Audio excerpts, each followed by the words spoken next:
I wasn't supposed to hear it. That's what kept pounding in my head as I stood frozen in the hallway. The voices of my wife's friends carrying clearly through the cracked living room door. I had only come back because I forgot my wallet. She thought I was already gone.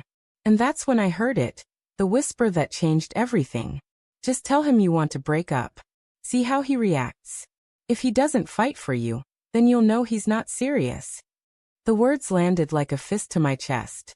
My hand tightened on the doorknob. My first instinct was denial. Maybe I misheard. But then another voice chimed in. Sharp and persuasive. Yeah, test him. Men always slip up under pressure. If he loves you, he'll beg. If not, you'll see the truth. I couldn't breathe. They weren't just gossiping. They were plotting. And my wife, she didn't say no. She didn't laugh it off. Instead, she gave a nervous chuckle, the kind she uses when she's already halfway convinced. My pulse thudded in my ears. I stepped back silently, pressing against the wall like some guilty eavesdropper in my own home. Part of me wanted to storm in, demand answers. Another part, perhaps the weaker one, wanted to keep listening, because beneath the heat of anger was a colder question. Would she actually do it? The rest of the day, I moved like a ghost. At work, my eyes glazed over spreadsheets, my ears deaf to the chatter around me. Every time I blinked, I heard those voices again. Break up with him. Test him. See what he does. When I finally got home, she greeted me with her usual warmth. Dinner on the stove, a kiss on the cheek. Too normal. Too perfect. My throat tightened as I forced a smile, wondering if behind that smile of hers, she was rehearsing the lines of our supposed test. Over the next week, I became hyper-aware. Every look, every word between us I dissected. Was her laugh a little forced? Was she pulling away when I touched her hand? I felt like a man standing in the middle of a minefield, unsure which step would set off the explosion. But then came Friday night. We were sitting on the couch when she suddenly grew quiet, her hands folded too neatly in her lap. She turned toward me with this oddly rehearsed seriousness. We need to talk. My stomach sank. Here it was, the script. I just feel like, maybe we're not on the same page anymore, she began. Her eyes avoided mine. I don't know if this relationship is really working. The words were exactly what I'd feared. Perfectly phrased, carefully distant. Like she had practiced them in the mirror. I could have played into their little test. I could have begged, pleaded, made some dramatic declaration of love. That's what her friends wanted. That's what she expected. But instead, I just stared at her, my silence louder than anything. Her brow furrowed. She seemed unsettled by my calmness, as if the lines of the play weren't going the way she rehearsed. So that's it, she asked finally, her voice cracking. I leaned back, my chest heavy. Is this really what you want? Or is this just something someone told you to say? Her face went pale. That tiny flinch told me everything. She hadn't expected me to know. Who told you? She whispered. I shook my head. Does it matter? The point is, you let them plant doubt in your head. You let them convince you to test me instead of trusting me. Tears welled in her eyes, but I felt no comfort in them. My trust had been stabbed, and apologies couldn't stitch the wound closed. You don't understand, she said, voice trembling. They made me scared.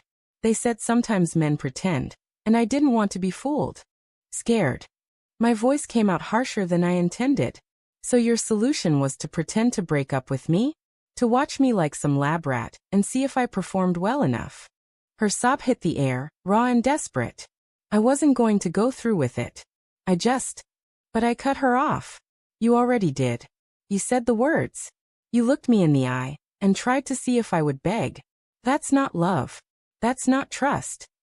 For days afterward, the house felt different. Quieter, heavier. We talked less, touched less. Every time I saw her, I saw the moment she chose suspicion over trust. The woman I married, the one I thought believed in me, had crumbled under her friends' whispers. The betrayal wasn't just in the words she spoke that night. It was in the fact that she entertained the idea at all, that she let others chip away at us, and didn't shut it down immediately. One evening, I found myself sitting alone at the kitchen table, staring at the ring on my finger. My hands trembled as I remembered how certain I'd been the day I slid it onto hers. Back then, I thought nothing could shake us.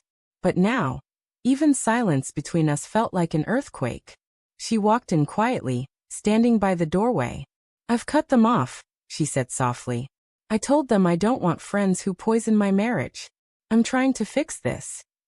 I looked at her, really looked, and for the first time in weeks I saw the exhaustion in her face. The regret. Maybe even the shame. And part of me wanted to forgive. But another part whispered, if she doubted once, what's to stop her from doubting again?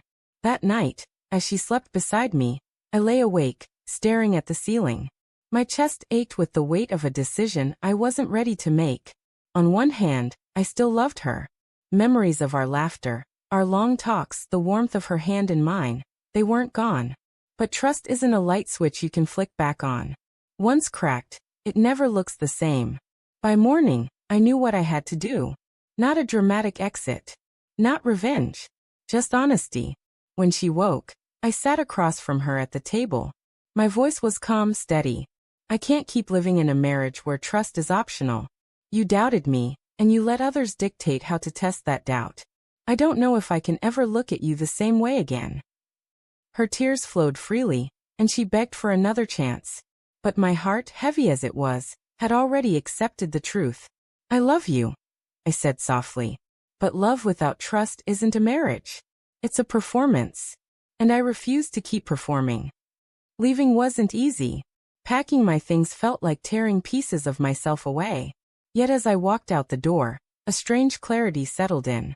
She had tested me, and in the process she failed her own test. And that was the moment I realized. Sometimes betrayal isn't about cheating or lies.